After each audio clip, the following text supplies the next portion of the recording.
మీది ప్రియాంక గోల్ ఏదైనా ఉందంటే ఏది? మీ ఇద్దరు బేసిక్గా అనుకుని ఉంటారు కదా, ఇది చేస్తే మనం ఇంకా చాలరా మన లైఫ్ అనేది ఏదైనా ఉందా? We want only one thing in life. I don't know we will achieve it or not. నేను ప్రియాంక ప్రతి రోజు మాట్లాడుకున్నది ఏంటంటే ప్రతి ఒక్కరు మమ్మల్ని ప్రేమించాలి. మా ఆడియన్స్ ఎవరు మమ్మల్ని తిట్టుకోకూడదు. ప్రతి ఒక్కరు మమ్మల్ని చూసేవాళ్ళు, మమ్మల్ని నమ్మేవాళ్ళు, they have to love us in return in the same way we want to give love to everyone. అది ఒకటే వీ వాంట్. దానికోసమే మేము పనిచేస్తున్నాం. బేసిక్గా అబ్బాయిలు ఇలా కొంచెం వెస్ట్రన్ డ్రెస్సెస్ వేసుకున్నా, వేరేగా డ్రెస్సెస్ వేసుకున్నా యాక్సెప్ట్ చెయ్యరంట.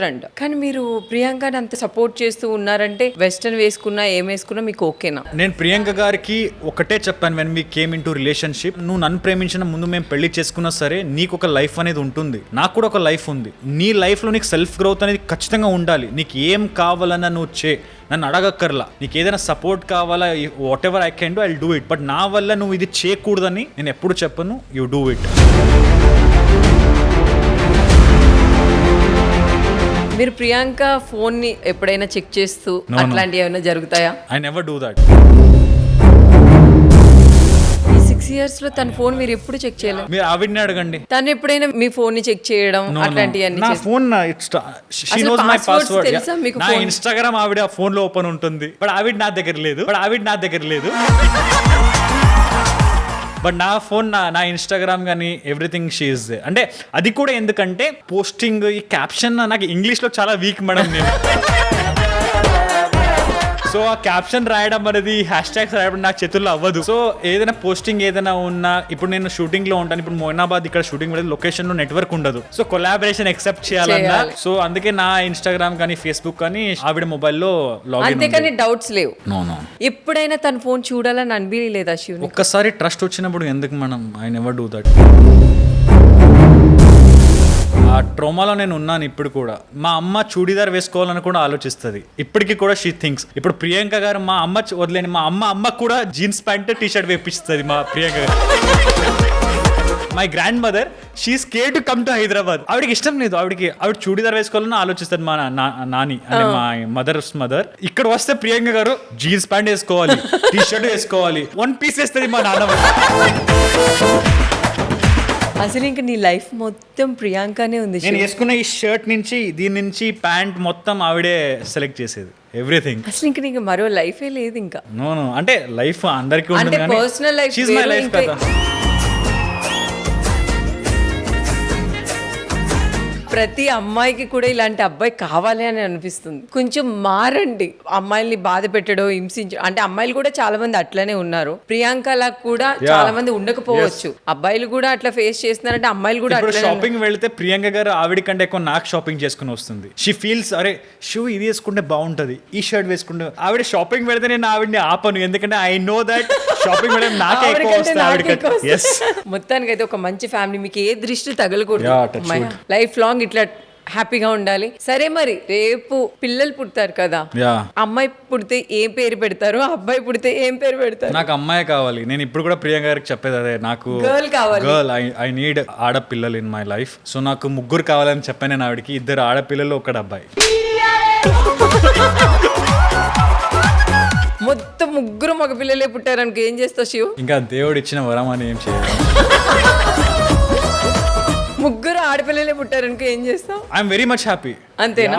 ఆడపిల్లలు కావాలి నాకు. ఆడపిల్ల అంటే ఒక్క మాటలో చెప్పాలంటే నువ్వు ఏం చెప్తావు శివ్? She's god. మేడం నిజంగా I face it in my life. మా అమ్మకి మా నాన్న ఏం చేస్తాడు అతను ఇప్పుడు అనుభవిస్తున్నాడు. ఈ వయసులో పెళ్ళాం నుంచి, తన పిల్లల నుంచి దూరంగా ఉన్నాడు, ఒక్కడే ఉంటాడు. దీనికంటే పెద్ద ఇది అంటే కర్మ ఉందని నమ్ముతావా శివ్ నువ్వు?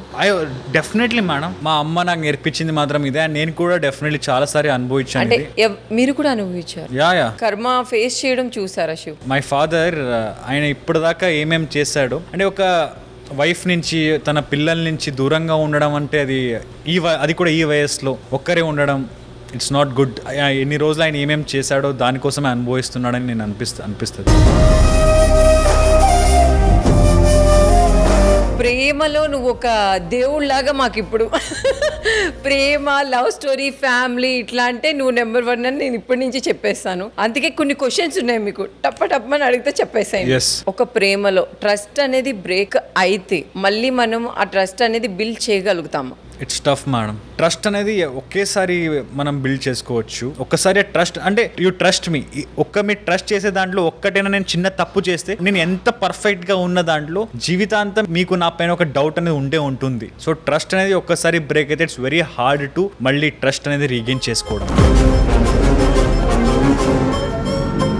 ఇప్పుడున్న జనరేషన్కి ఎక్కువ ఫ్రీడమ్ ఉందని మీరు నమ్ముతారా, లేదు ఒక క్వశ్చన్ మార్క్ ఉందని నమ్ముతారా? ఫ్రీడమ్ ఖచ్చితంగా ఉండాలి మేడం. ఫ్రీడమ్ పెరిగే కొద్దీ కన్ఫ్యూజన్ తగ్గితే మంచిది, బట్ ఫ్రీడమ్ పెరిగే కొద్దీ కన్ఫ్యూజన్ కూడా ఎక్కువ అయితే that is not good for their life. ఇప్పుడు ఉన్న జనాలు అలాగే, ఫ్రీడమ్ ఎక్కువ అయ్యే కొద్ది ఆప్షన్స్ కూడా ఎక్కువ అవుతాయి, తర్వాత కన్ఫ్యూజ్ అవుతారు. అరే ఇదా మంచిదా, నా కోసం ఇది మంచిదా, లేదు ఇదే మంచిదని ఇక్కడికి వెళ్తారు. తర్వాత అక్కడికి వెళ్ళాక తెలిసి లేదు ఇది మంచిది, తర్వాత మళ్ళీ ఇక్కడికి వస్తారు. తర్వాత ఇక్కడికి వచ్చాక వాళ్ళకి తెలిసి అంటే రెండు నా కోసం మంచిది కాదు, నేను వేరే దాని కోసం వెళ్ళాలి. సో కన్ఫ్యూజన్ తగ్గించుకోవాలి, ఫ్రీడమ్ అయితే ఖచ్చితంగా ఉండాలి. ఫ్రీడమ్ ఉండాలి, కన్ఫ్యూజన్ మాత్రం ఎక్కువ ఉండకూడదు. ఎందుకంటే లైఫ్ లో కొన్ని డిసిజన్స్ చాలా జాగ్రత్తగా ఆలోచించాలి. అలాంటి దాంట్లో ఈ ప్రేమ అనేది చాలా ఇంపార్టెంట్ అని. ప్రేమ అంటేనే లైఫ్ అంటేనే ప్రేమ. అది ఎక్కడ రాంగ్ స్టెప్ వేసినా మొత్తం స్పాయిల్ అయిపోతుంది. అవును. ఈ లాంగ్ డిస్టెన్స్ రిలేషన్షిప్ అంటారు, దాని మీద మీ ఒపీనియన్ ఏంటి? అది ఉంటుందా, కరెక్ట్ గా ఉండగలుగుతారంటారా? నేను ప్రియాంక గారు చెన్నైకి ఆవిడ షూటింగ్ వెళ్తుంది, చాలా రోజులు 1 వీక్ మనం దూరంగానే ఉండేవాళ్ళం. ఇప్పుడు మా అమ్మ నా నుంచి దూరంగా ఉంటుంది, ప్రేమ అనేది తగ్గిపోతుందా మేడం మా అమ్మ పైన? సో సేమ్ అది కూడా అలాగే కదా. అంటే ప్రేమలో ప్రేమికుడైనా ప్రేమికురాలైనా ఎంత దూరంగా ఉన్నా ప్రేమ అనేది ఒకటే కదా. ఎస్ ఒకటే. ఇది వర్కౌట్ అవుతుందంటారా? డెఫినెట్లీ వర్క్, అంటే మీరు నిజంగా ప్రేమిస్తే డెఫినెట్లీ వర్కౌట్ అవుతుంది. మళ్ళీ అదే మీరు అన్నారు కదా, ఫ్రీడమ్ ఎక్కువ కొద్ది, గర్ల్ ఫ్రెండ్ బెంగళూరులో ఉంది, నేను హైదరాబాద్ లో ఏం చేసినా తెలియదులే అని చెప్పి ఏదైనా చేయడానికి వెళ్తే డెఫినెట్లీ దొరికిపోతారు. మొత్తానికి అయితే దొరికేస్తారు. చాలా ఎగ్జాంపుల్స్ ఉన్నాయి మేడం. ఒక రిలేషన్ ని మోసం చేయడం అయితే ఖచ్చితంగా తప్పే. Who are you to cheat someone? Who are you to వేరే వాళ్ళకి ఇబ్బంది పెట్టడం, బాధ కలగడానికి మీరు ఎవరు? మీరు సంతోషంగా పెట్టుకోగలిగితే సంతోషంగా పెట్టుకోండి, లేకపోతే వద్దు, వాళ్ళ జీవితంలోనే వెళ్ళమాకండి. మీ యొక్క సెల్ఫ్ సాటిస్ఫాక్షన్ కోసం వేరే వాళ్ళ లైఫ్ ని ఎందుకు చెడగొట్టడం, అది తప్పు కదా. ఈ లివింగ్ రిలేషన్షిప్ మీద మీ ఒపీనియన్ ఏంటి? ఇష్యూ అంటే ఇప్పుడు నేను కూడా ప్రియాంక గారితో from 7 years living in relation.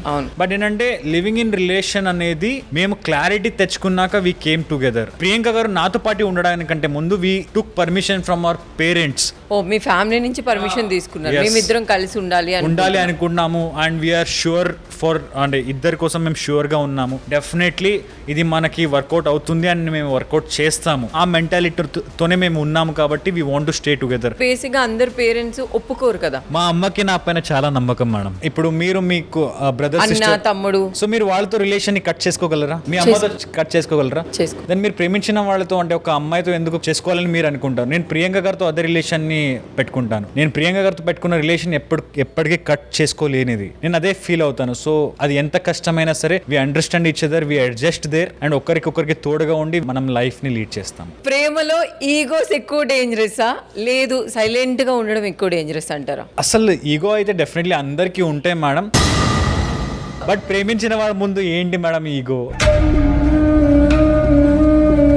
నాకైతే అసలు లేదు. శివ, అసలు నీకు ప్రియాంకకి అసలు ఇంట్లో గొడవలు జరుగుతాయా? చాలా జరుగుతాయి. We fight a lot. నువ్వు నన్ను అనేది, నేను అలానే జరుగుతాయి. నేను ఒక్కటి నేర్చుకున్నాను మేడం, చాలా గట్టిగా నేర్చుకున్నాను. ఒక అమ్మాయిని ప్రేమిస్తున్నావంటే ఆ అమ్మాయి తప్పున్నా సరే నువ్వు సారీ చెప్పడం నేర్చుకోవాలి. వెంటనే వెళ్ళి నేను సారీ చెప్పేస్తాను, because I'm very peaceful man. నాకు పీస్ గా ఉండడం చాలా ఇష్టం. నేను ఆ గొడవని ఎక్కువ లాగను. ఓకే నేను తప్పు చేశానా, ఐఎమ్ రియలీ సారీ పరి, బట్ నెక్స్ట్ టైం నుంచి నువ్వు కూడా చూసుకో, అంతే. ఆ మ్యాజిక్ నేర్చుకోండి అబ్బాయిలు. శివ ఏం చేస్తున్నాడు, వెళ్ళి సారీ చెప్పిన తర్వాత ఇట్లా కాదు ఇట్లా ఉండని చెప్తున్నాడు, అక్కడ సార్ట్ అవుట్ అయిపోతుంది. బట్ ఎంత సారీ చెప్పినా సరే కొన్నిసార్లు కొన్ని పీక్స్ లో ఉంటాయి కాదా. అబ్బాయిలు బేసిక్ గా అమ్మాయిలైనా సారీ. నేను ఏం చేస్తానంటే ఆవిడకి చెప్పేదంతా చెప్తాను, ఏమేమి చేయాలి మొత్తం చెప్పేస్తాను. కొన్నిసార్లు తిట్టినా కూడా తిట్టేస్తాను, తర్వాత సారీ ఐఎమ్ సారీ, కాల్ పట్టుకున్నా ఐఎమ్ రియలీ సారీ, అంతే అయిపోయింది. అయ్యో వద్దులే శివ అంటది కదా.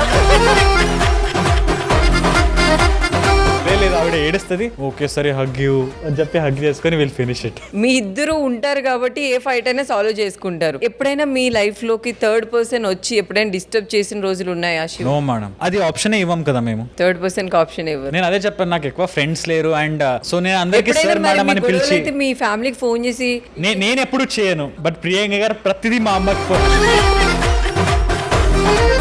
మా అమ్మ నేను చెప్పేది వినదు, ప్రియాంక గారు ఏం చెప్తుంది అదే రైట్. ఆవిడ చెప్పిందంతా నాకు ఫోన్ చేసి తిడుతుంది, ఏంటో అలా చేస్తున్నాను, ఇదే నేర్పించాను నేను నీకు, వెళ్ళి సారీ చెప్పు, ఇంకొకసారి ఆవిడకి ఎలా చేసావనే చూడు.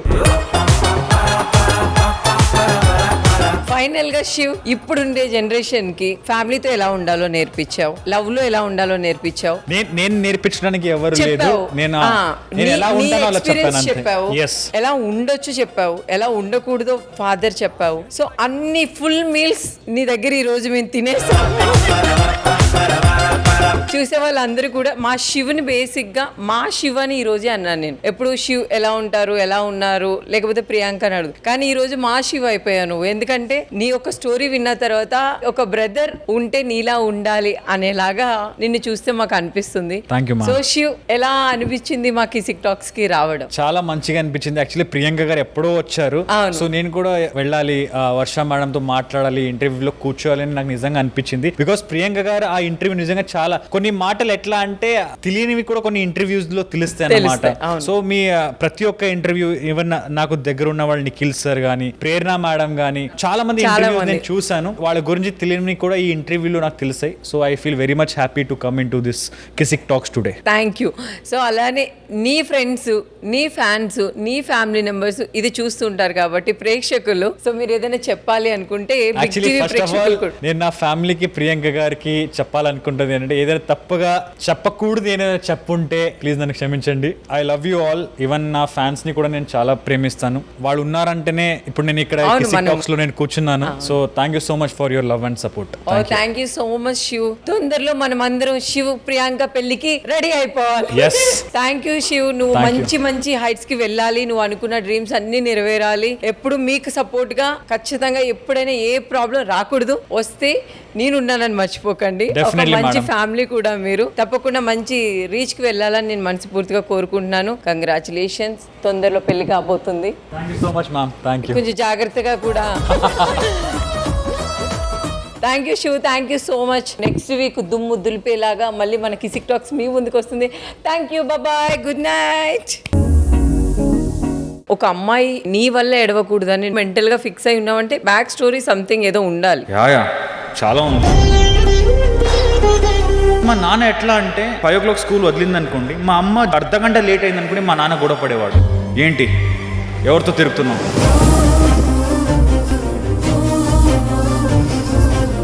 ఆ మెంటాలిటీని నేను చూసి చూసి అలిసిపోయాను. నేను ఐ వాస్ ఫెడ్ అప్. ఎందుకు మా నాన్న మా అమ్మని కొడతాడు, అమ్మ ప్రతిరోజు ఇదంతా నేను చూసి చూసి అలిసిపోయాను.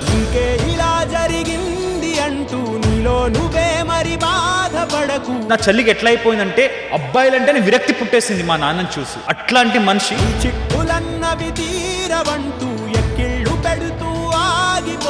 మేడం ఏ లెవెల్ ఎక్స్టెండ్ అంటే he drinks, eats gutka, he had a number of affairs. ఇదంతా నేను నా చెల్లి చూసినా కూడా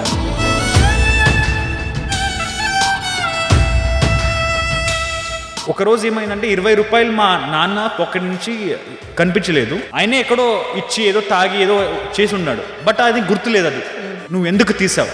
ఆ ఊరంతా మా ఇంటికి వచ్చింది, అంత పెద్ద గొడవ జస్ట్ 20 రూపాయల కోసం. ఇది వద్దురా, ఈ జీవితమే వద్దురా అని చెప్పి కెరోసిన్ మా అమ్మకి నాకు చెల్లి నాగరత్నకి వేసి చనిపోదామని జస్ట్ మ్యాచ్ స్టిక్ వెలిగించాలంతే మా అమ్మ స్టూడెంట్ తీసుకుని బయటికి వెళ్ళిపోయింది. లేకపోతే ఇప్పుడు నేను లేను, శివకుమార్ అనేవాడు ఎవడు మీ అందరికి తెలిసి ఉండేవాడే కాదు. ఆ దైవం ఎప్పుడు ఆడే